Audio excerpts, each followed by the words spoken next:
Selamat datang Dewan Penguji, terima kasih telah hadir di sini dalam ujian skripsi saya hari ini. Pertama-tama yang saya hormati Bapak Gede Adi Yuniarta SE AKMSI selaku pembimbing pertama saya. Kemudian Bapak Dr. I Putu Gede Diatmike SE AKMSI selaku pembimbing kedua saya. Dan Ibu Dr. Gusti Ayu Purnamawati SE MSI AK selaku penelaah saya. Sebelumnya izinkan saya mengaturkan panganjali umat. Om Swastiastu. Baik, pada ujian skripsi kali ini yang berjudul Analisis Fundamental terhadap return saham perusahaan subsektor properti dan real estate yang terdaftar di Bursa Efek Indonesia. Perkenalkan, nama saya Imadi Setiawan dengan NIM 181705126. Ada pula beberapa yang akan saya bahas dalam ujian skripsi hari ini. Yang pertama mengenai bab 1, yaitu tentang pendahuluan. Kemudian ada bab 2, yaitu tentang kajian teori. Kemudian ada bab 3, yaitu metode penelitian. Kemudian ada bab 4, yaitu hasil dan pembahasan. Dan yang bab 5 adalah ada kesimpulan dan saran. Baik, saya mulai dari yang pertama, yaitu mengenai latar belakang. Saat ini, perkembangan dunia bisnis sangat mengalami persaingan yang sangat ketat. Kondisi ini menyebabkan perusahaan dituntut untuk meningkatkan kinerjanya agar dapat bertahan dalam jangka panjang. Untuk menghadapi persaingan yang ketat, perusahaan harus berbenah diri dengan menerapkan manajemen modern dan strategi bersaing. Harga saham yang tinggi adalah salah satu strategi yang menunjukkan value yang lebih bagi perusahaan yang memilikinya. Harga saham merupakan salah satu indikator keberhasilan manajemen perusahaan. Jika harga saham suatu perusahaan selalu meningkat, investor atau calon investor menganggap perusahaan itu berhasil mengelola bisnisnya. Keyakinan investor ataupun calon investor ini sangat menguntungkan bagi emiten, di mana karena semakin banyak masyarakat yang mempercayai emiten tersebut, maka sehingga kemauan investasi pada emiten semakin kuat. Investasi adalah suatu komitmen sejumlah dana ataupun sumber daya lain yang dilakukan pada saat ini dengan tujuan memperoleh sejumlah keuntungan di masa yang akan datang. Keuntungan tersebut dapat berupa penerimaan kas atau dividen, ataupun kenaikan nilai investasi atau disebut dengan capital gain. Tujuan yang ingin dicapai investor dalam kegiatan investasi dalam pasar modal adalah untuk mendapatkan keuntungan atau return yang optimal. Investor sering kali harus terfokus pada penghargaan mereka untuk mendapatkan return yang tinggi atas investasi yang ia lakukan, dan kurang memperhatikan faktor-faktor resiko dalam berinvestasi. Alat ukur yang biasa digunakan oleh investor atau manajer selama ini adalah rasio keuangan. Dengan melakukan analisis return saham dapat dilakukan dengan menggunakan pendekatan dasar, yaitu analisis fundamental. Ketidakkonsistenan hasil penelitian terdahulu mengenai pengaruh beberapa rasio keuangan tertentu terhadap return saham mendorong penulis meneliti kembali pengaruh kinerja keuangan terhadap pergerakan return saham. Penelitian ini menggunakan perusahaan properti dan real estate yang terdaftar di Bursa Efek pada periode 2018 sampai dengan 2020 sebagai objek penelitian yaitu dengan earning per share, current ratio, debt to equity ratio, dan juga return on asset. Terdapat fenomena yang peneliti ketahui menurut data BEI Bursa Efek Indonesia. Industri konstruksi properti dan real estate mengalami penurunan sebesar 4,31% pada tahun 2017. Ketika indeks harga saham gabungan atau IHSG mengalami peningkatan sebesar 19% yang disebabkan oleh lesunya penjualan, inflasi, dan kenaikan suku bunga KPR. Hingga di awal tahun 2018, industri properti dan real estate mengalami peningkatan seiring dengan adanya proyek-proyek di ibu kota. Di antaranya seperti proyek LRT atau Light Rapid Transit dan juga MRT, Mass Rapid Transit. Namun di akhir tahun 2019 dan 2020, industri properti real estate kembali mengalami penurunan dikarenakan adanya wabah COVID-19. Terjadinya pandemi atau wabah COVID-19 ini mengakibatkan lemahnya daya beli masyarakat aset properti dan real estate yang negatif investor. Tidak hanya itu saja, sektor properti dan real estate menjadi indeks sektor yang mengalami penurunan terdalam. Indeks ini anjlok sebesar 43,07% secara year to date. Kemudian, Perkembangan industri properti dan real estate dapat dilihat dari banyaknya perusahaan yang ada di dalam pasar modal dan terdaftar di Bursa Efek Indonesia, serta memperdagangkan saham-saham mereka. Semakin banyak saham yang mereka jual, tentu semakin tinggi nilai suatu perusahaan. Nilai suatu perusahaan dapat dilihat dari harga sahamnya. Sampai akhir tahun Desember tahun 2020, terdapat 79 perusahaan properti dan real estate terdaftar di Bursa Efek Indonesia, yang mana harga saham dari 14 perusahaan di tahun 2017 sampai dengan 2020 berfluktuasi atau naik turunnya harga saham. Kemudian ada identifikasi masalah. Berdasarkan latar belakang tersebut, identifikasi masalah yang peneliti lakukan yang pertama adalah adanya kesulitan investor untuk memperoleh informasi yang benar dan tepat dalam berinvestasi di pasar modal. Kemudian yang kedua, adanya kesulitan investor untuk memprediksikan tingkat keuntungan atau return saham di pasar modal akibat naik turunnya harga saham yang tidak dapat ditentukan secara pasti. Kemudian yang ketiga, adanya hasil penelitian yang tidak konsisten mengenai pengaruh earning per share, current ratio, debt to equity ratio, dan juga return on asset. Yang kemudian ada juga pembatasan masalah. Dalam penelitian ini, untuk tidak menyimpang dari tujuan dan memperoleh pengetahuan mengenai objek yang akan diteliti sehingga data yang dikumpulkan sebagai keseluruhan yang terintegrasi, maka perlu diberikan batasan informasi pada laporan keuangan yang difokuskan pada 4 variabel independen, yaitu earning per share, current ratio, debt to equity ratio, dan juga return on asset. Sedangkan variabel dependennya yaitu return saham pada perusahaan properti dan real estate yang terdaftar di Bursa Efek pada tahun periode 2018-2020. Ada pula rumusan masalah. Yang pertama yaitu bagaimana pengaruh earning per share terhadap return saham perusahaan properti dan real estate terhadap yang terdaftar di Bursa Efek Indonesia. Yang kedua, bagaimana pengaruh current ratio terhadap return saham perusahaan properti dan real estate yang terdaftar di Bursa Efek Indonesia. Kemudian yang ketiga, bagaimana pengaruh debt to equity terhadap return saham perusahaan yang properti dan real estate yang terdaftar di Bursa Efek Indonesia. Yang keempat adalah bagaimana pengaruh return on asset atau ROA terhadap return saham perusahaan properti dan real estate yang terdaftar di Bursa Efek Indonesia. Ada pula tujuan dari penelitian ini. Yang pertama adalah untuk mengetahui pengaruh earning per share terhadap return saham properti dan real estate yang terdaftar di Bursa Efek pada periode 2018-2020. Yang kedua adalah untuk mengetahui pengaruh current ratio terhadap return saham terhadap perusahaan properti dan real estate yang terdaftar di Bursa Efek Indonesia periode 2018 sampai dengan 2020. Kemudian yang ketiga adalah untuk mengetahui debt to equity terhadap return saham perusahaan properti dan real estate yang terdaftar di Bursa Efek pada periode 2018-2020. Kemudian yang keempat adalah untuk mengetahui return on asset, return on terhadap return saham, properti dan real estate yang terdaftar di Bursa Efek Indonesia pada periode 2018-2020. Kemudian manfaat penelitian. Ada dua manfaat penelitian. Yang pertama adalah manfaat teoritis dan yang kedua adalah manfaat praktis. Manfaat teoritis adalah di mana hasil penelitian ini diharapkan dapat memperluas wawasan dan pengetahuan di bidang akuntansi bagi mahasiswa ataupun pihak yang terkait.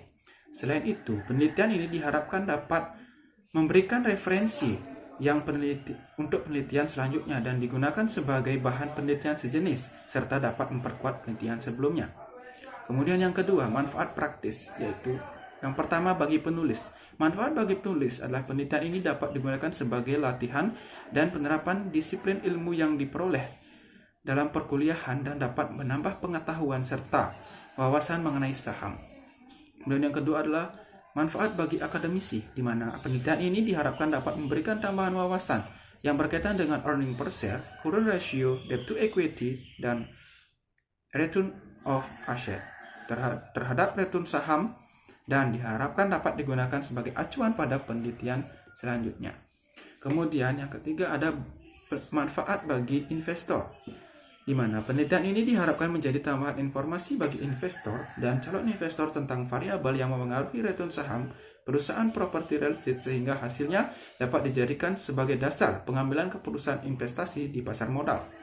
Kemudian, bagi Universitas Pendidikan Ganesha, di mana hasil penelitian ini diharapkan dapat memberikan sumber referensi untuk penelitian selanjutnya, untuk memberikan informasi tambahan mengenai earning per share, current ratio, debt to equity ratio, dan juga return on asset terhadap return saham. Kemudian manfaat yang terakhir bagi masyarakat ataupun pembaca, di mana diharapkan dengan adanya penelitian ini mampu menambah informasi dan wawasan masyarakat luas mengenai earning per share, current ratio, debt to equity ratio, dan return on asset terhadap return saham, serta digunakan sebagai referensi untuk mendapatkan tambahan ilmu yang beragam. Ada pula kajian teori dalam penelitian ini yang bernama signaling theory. Signaling theory menurut ahli Brigham dan Houston dalam Suganda pada tahun 2018-15, signaling theory adalah tindakan yang diambil dari manajemen perusahaan untuk memberikan petunjuk bagi investor mengenai prospek perusahaan.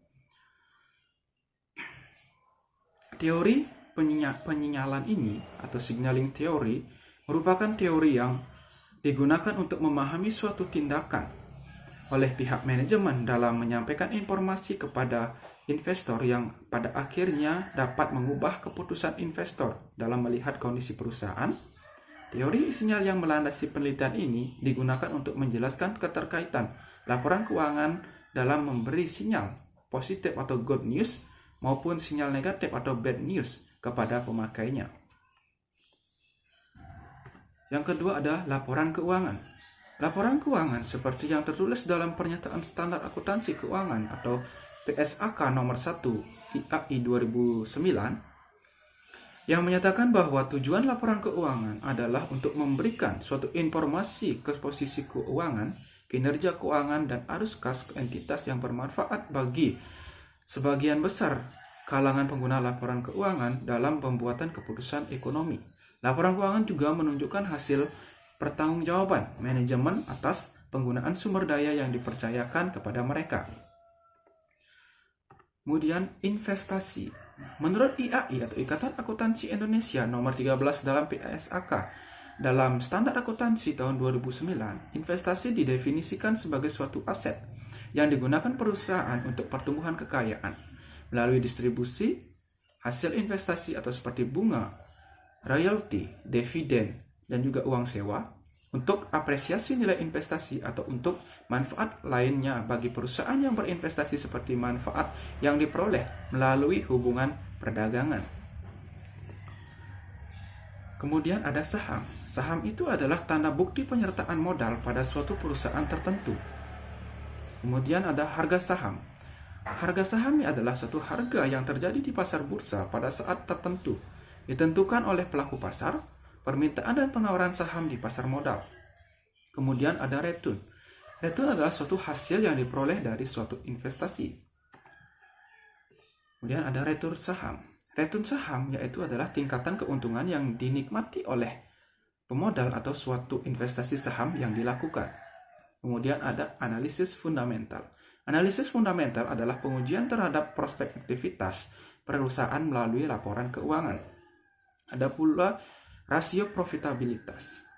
Rasio profitabilitas ini diantaranya yang pertama adalah earning per share. Earning per share itu merupakan total laba bersih dibagi dengan jumlah saham yang beredar. EPS yang tinggi menandakan bahwa perusahaan tersebut mampu memberikan tingkat kesejahteraan yang lebih baik kepada pemegang saham. Sedangkan EPS yang rendah menunjukkan perusahaan gagal memberikan keuntungan yang diharapkan oleh pemegang saham. Yang kedua ada current ratio. Current ratio yaitu adalah rasio yang membandingkan aktiva lancar yang dengan perusahaan yang dengan cara jangka pendek. Bagi perusahaan yang jangka pendek tinggi, current ratio suatu perusahaan semakin baik perusahaan tersebut. Kemudian ada debt to equity. Debt to equity merupakan rasio yang mengimbangi antara hutang yang dimiliki perusahaan dengan modal sendiri. Semakin tinggi rasio DER, berarti modal sendiri semakin sedikit dengan hutangnya. Rasio itu bertujuan untuk mengukur tingkat leverage atau penggunaan utang perusahaan yang terhadap seluruh ekuitas yang dimiliki oleh perusahaan. Kemudian yang terakhir yaitu return on asset. Return on asset ini juga sering disebut sebagai rentabilitas ekonomis, merupakan ukuran kemampuan di mana perusahaan dalam menghasilkan laba dengan semua aktivitas yang dimiliki oleh perusahaan tersebut. Semakin tinggi rasio ROA menunjukkan bahwa perusahaan semakin efektif dan memanfaatkan aktiva untuk menghasilkan laba bersih setelah pajak, yang juga dapat diartikan bahwa kinerja perusahaan semakin efektif. Selanjutnya, mengenai penelitian yang relevan. Peneliti menggunakan 7 penelitian terdahulu yang relevan, di mana yang pertama penelitian ESI di tahun 2017 itu menghasilkan hasil penelitian bahwa risk profil berpengaruh negatif signifikan terhadap return saham. Good corporate governance berpengaruh positif signifikan terhadap return saham. Earning per share berpengaruh positif signifikan terhadap return saham. Kapital juga berpengaruh.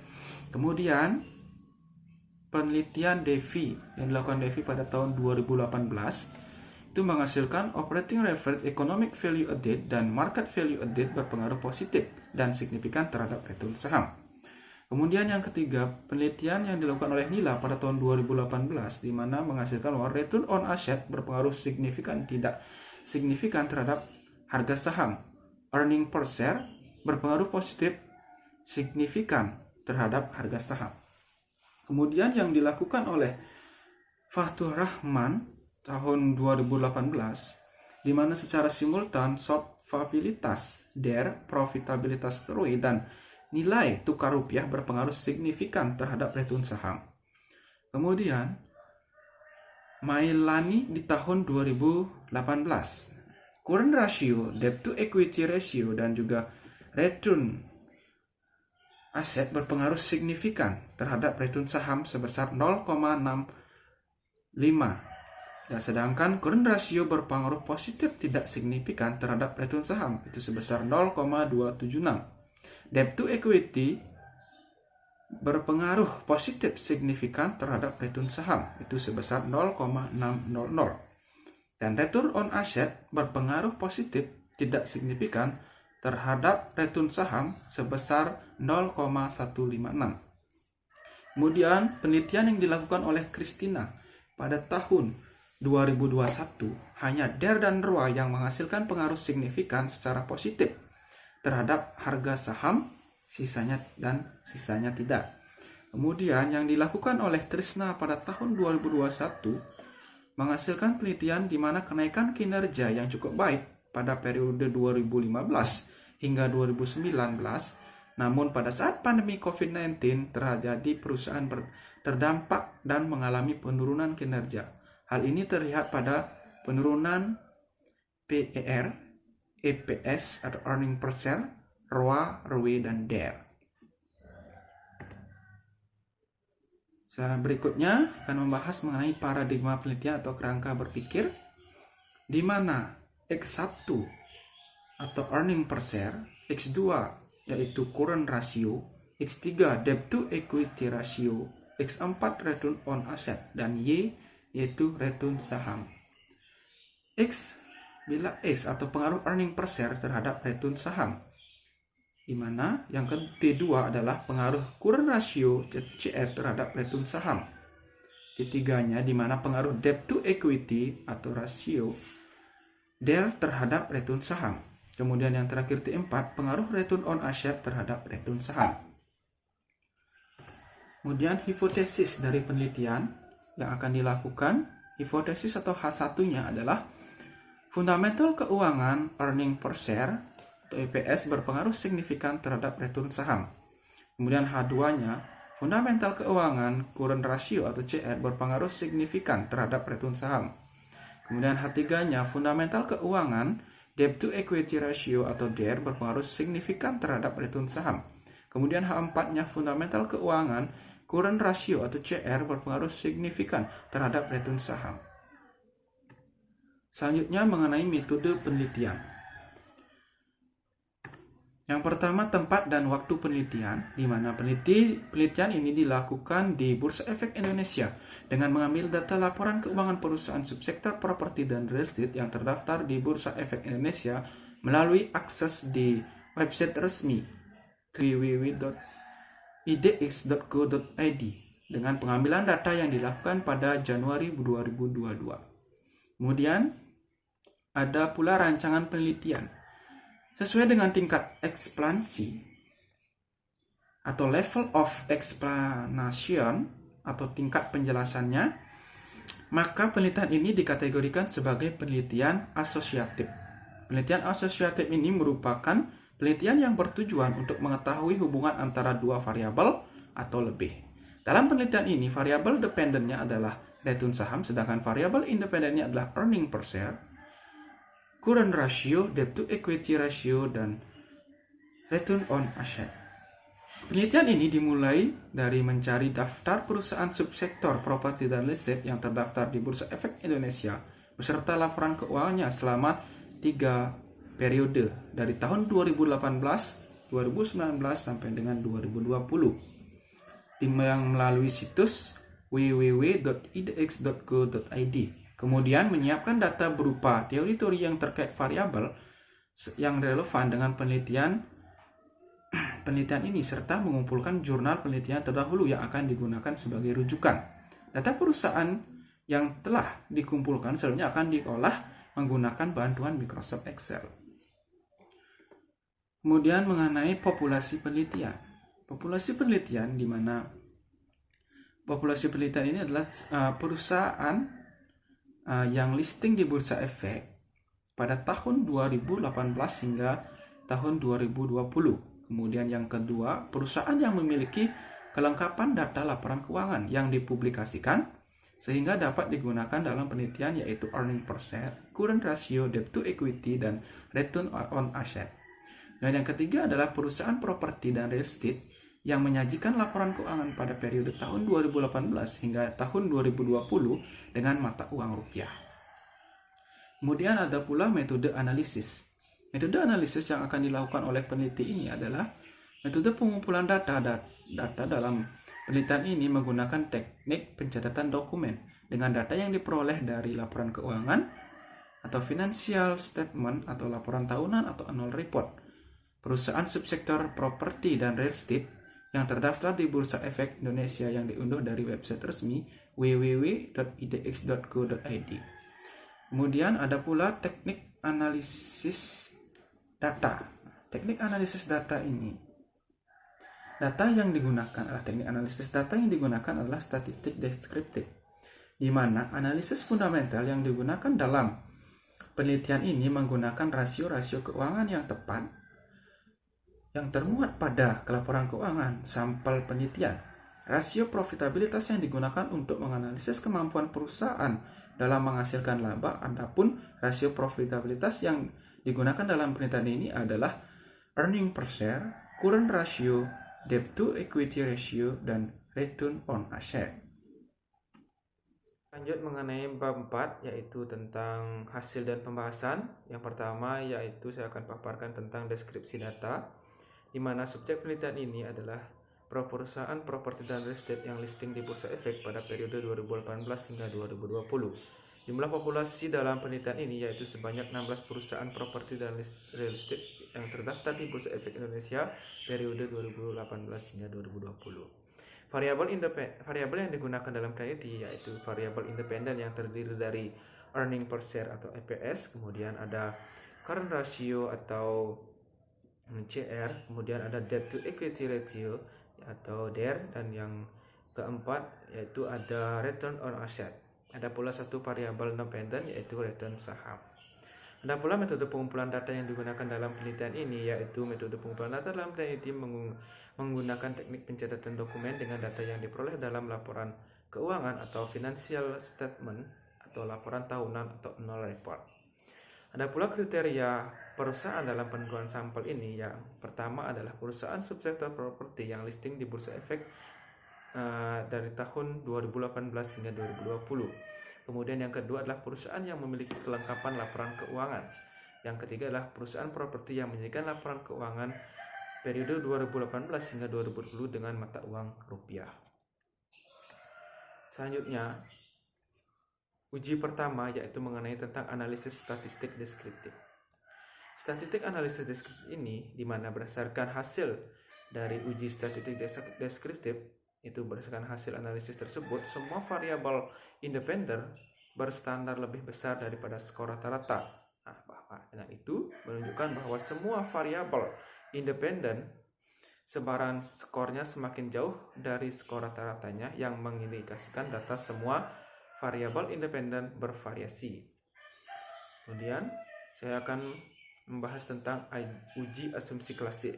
Uji asumsi klasik yang pertama adalah uji normalitas. Uji normalitas ini adalah suatu model yang baik dalam model regresi yang berdistribusi normal, yaitu bernilai signifikan 0, lebih besar dari 0,05. Hasil uji normalitas dalam penelitian ini yaitu diperoleh nilai signifikan sebesar 0,177 atau lebih besar daripada 0,05. Nah, maka asumsi normalitas terpenuhi dan dapat ditetapkan bahwa model regresi ini telah diterima untuk dilakukan analisis ke tahap selanjutnya. Kemudian yang kedua adalah uji multikolinialitas, di mana uji multikolinialitas ini untuk menguji multikolinialitas dengan cara melihat nilai variance inefficient factor atau FIP masing-masing variabel independen. Jika nilai FIP kurang dari 10, maka disimpulkan data bebas dari gejala multikolinialitas. Berikut adalah hasil dari uji multikolinialitas dalam penelitian ini. Dari hasil tersebut menunjukkan angka lebih besar dari 0,1 atau lebih besar dari 10, di mana lebih besar dari 1 ya pada variabel-variabel bebas dalam penelitian ini sesuai dengan syarat uji, artinya tidak terjadi multikolinialitas. Pengujian dengan syarat FIP yang mengindikasikan hasil yang sama, yaitu semua hasil angka ditemukan telah kurang dari 10, maka dapat ditetapkan bahwa tidak ditemukan multikolinialitas dalam model regresi penelitian ini. Kemudian uji heteroskedastisitas, di mana hasil dari profitabilitas dikatakan signifikan jika nilai signifikannya di atas kepercayaan, yaitu 0,05. Berikut hasil dari uji heteroskedastisitas. Diketahui bahwa nilai signifikan keempat variabel bebas tersebut pada bagian understate residual lebih besar dari 0,05. Jadi dapat disimpulkan bahwa model regresi yang digunakan tidak terdapat adanya gejala heteroskedastisitas.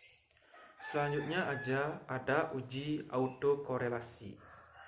Untuk menguji tidak adanya autokorelasi diukur dengan menggunakan statistik Durbin Watson dalam penelitian ini. Dasar pengambilan keputusan ada tidaknya autokorelasi adalah sebagai berikut. Yang pertama adalah bila DW terletak di antara batas atas ataupun upper bound atau do dan part kurang do, maka koefisien autokorelasi sama dengan 0, berarti tidak ada autokorelasi. Kemudian yang kedua, jika nilai DW terletak lebih rendah daripada batas bawah atau lower bound atau DL ya, maka koefisien autokorelasi lebih dari 0, berarti ada autokorelasi yang positif. Kemudian yang ketiga, bila nilai DW itu lebih besar daripada 4 kurang DL, maka koefisien autokorelasi kurang dari 0, berarti itu terdapat autokorelasi negatif. Berikut hasil dari uji autokorelasi dalam penelitian ini, di mana berdasarkan tabel tersebut, di mana nilai Durbin Watsonnya yaitu sebesar 2,016.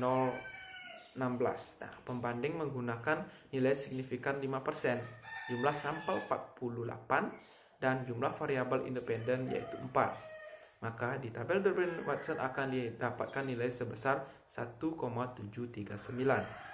Karena nilai DW 2,016 lebih besar atau lebih besar daripada batas DU-nya yaitu 1,739 dan kurang dari 4 kurang 1,739 yaitu diperoleh 2,26, maka dapat disimpulkan bahwa tidak terdapat autokorelasi dalam pengujian data ini. Berikutnya uji hipotesis. Uji hipotesis yaitu menggunakan analisis linier berganda. Berdasarkan hasil penelitian regresi linier berganda, terdapat atau diketahui persamaan garis regresi dengan menggunakan analisis konstanta dan koefisien beta. Berikut hasil dari analisis koefisien beta di mana konstanta 2,203 menunjukkan jika variabel X1, X2, X3 dan X4 bernilai konstan, maka variabel harga saham Y memiliki nilai 2,203. Jadi di sini dapat diketahui yang pertama adalah koefisien regresi X1 atau EPS bernilai 0,07, itu artinya EPS positif. Kemudian yang kedua adalah koefisien regresi current ratio yang bernilai min 0,05, itu artinya X2 berpengaruh negatif. Kemudian yang ketiga adalah koefisien regresi debt equity ratio atau DER bernilai 0,96, itu artinya DER positif. Dimana yang keempat adalah koefisien regresi ROA atau X4 ini bernilai min 691, artinya return on asset itu berpengaruh negatif. Selanjutnya dilakukannya uji T. Hasil dari uji T dalam penelitian ini di mana H1 ditolak. Dinyatakan ditolak karena earning per share memiliki nilai signifikan uji T itu sebesar 0,635, di mana nilai tersebut lebih besar daripada 0,05, sehingga H1 ditolak dan H0 diterima. Jadi dapat disimpulkan bahwa earning per share atau X1 tidak berpengaruh terhadap return saham. Kemudian H2 ditolak karena current rasio memiliki nilai signifikan uji T sebesar 0,866, di mana nilai tersebut lebih besar daripada 0,05, sehingga H2 ditolak dan H0 diterima. Jadi dapat disimpulkan bahwa current rasio tidak berpengaruh terhadap return saham. Kemudian H3 ditolak dikarenakan debt to equity ratio tidak memiliki nilai signifikan uji T yaitu sebesar 0,167, di mana nilai tersebut lebih besar daripada 0,05, sehingga H3 ditolak dan H0 diterima. Nah, jadi dapat disimpulkan bahwa DER tidak berpengaruh terhadap return saham. Kemudian H4 ini ditolak dikarenakan ROA atau return on asset memiliki nilai signifikan uji T sebesar 0,443, di mana nilai tersebut lebih besar daripada 0,05, sehingga H4 ditolak dan H0 diterima. Jadi dapat disimpulkan bahwa ROA tidak berpengaruh terhadap return saham. Baik, selanjutnya uji hipotesis uji koefisien determinasi atau R2, di mana nilai adjust dari R2 adalah min 0,025, yang berarti nilai R yang sangat kecil menunjukkan kemampuan nilai bahwa variabel independen earning per share, current ratio, debt to equity ratio, dan return on asset itu sangat terbatas dalam memberikan suatu informasi yang dibutuhkan untuk memprediksi variansi variabel dependen yaitu return saham. Baik, selanjutnya mengenai pembahasan dari hasil analisis dan uji dalam penelitian ini. Yang pertama di mana pengaruh earning per share terhadap return saham ini berpengaruh positif tidak signifikan terhadap return saham, di mana tingkat jumlah uang atau rupiah yang dihasilkan setiap lembar saham biasa yang beredar semakin meningkat. Belum tentu return saham yang akan diterima investor juga akan semakin meningkat karena masih banyak faktor lain yang dapat mempengaruhi dari return saham tersebut. Kemudian yang kedua, pengaruh dari current ratio. Dalam hasil uji dalam penelitian ini di mana current ratio berpengaruh negatif dan tidak signifikan terhadap return saham. Dikarenakan current ratio yang tinggi belum tentu akan menghasilkan return saham yang tinggi pula, dan pembayaran utang akan terpenuhi apabila perusahaan sudah jatuh tempo. Kemudian pengaruh debt to equity ratio dalam penelitian ini, di mana debt equity ratio ini berpengaruh positif dan tidak signifikan terhadap return saham. Nah, di mana dikarenakan hutang tidak menjamin tolak ukur investor, karena investor akan lebih mempertimbangkan pihak manajemen dalam mengelola dana tersebut. Di mana tingkat utang yang semakin tinggi berarti beban bunga perusahaan akan semakin besar dan mengurangi keuntungan. Nah, karena pertentangan inilah investor tidak memasukkan DER dalam pertimbangan investasinya, sehingga DER tidak berpengaruh terhadap return saham. Kemudian pengaruh return on asset, di mana return on asset ini berpengaruh negatif dan tidak signifikan terhadap return saham, di mana bahwa perusahaan dengan kondisi return on asset yang baik atau meningkat pada perusahaan tidak berpotensi terhadap daya tarik investor untuk memperoleh return saham yang tinggi, di mana investor memiliki atau mempunyai keyakinan potensi saham pada perusahaan akan membaik meskipun pada suatu saat profitabilitas sedang tidak baik. Kondisi ini membuat harga saham perusahaan tersebut menjadi meningkat, sehingga peningkatan return on asset tidak akan berdampak pada return perusahaan. Baik, selanjutnya saya akan membahas mengenai bab 5, yaitu kesimpulan dan saran, di mana kesimpulan dalam penelitian ini yang pertama adalah earning per share berpengaruh positif tidak signifikan terhadap return saham dengan nilai koefisien regresi sebesar 0,07 dan nilai signifikan UJT-nya yaitu sebesar 0,635 lebih besar daripada 0,05. Dan yang kedua, di mana current ratio berpengaruh negatif tidak signifikan terhadap return saham dengan nilai koefisien regresi sebesar min 0,05 dan nilai signifikan UJT-nya sebesar 0,866 itu lebih besar daripada 0,05. Kemudian yang ketiga, debt to equity ratio atau DER itu berpengaruh positif tidak signifikan terhadap return saham dengan nilai koefisien regresi sebesar 0,96 dan nilai signifikasi UJT sebesar 0,167 itu lebih besar daripada 0,05. Kemudian ada return on asset, di mana ROA ini berpengaruh negatif tidak signifikan terhadap return saham dengan nilai koefisien regresi sebesar min 0,969 dan nilai signifikan UJT sebesar 0,443 itu lebih besar daripada 0,05.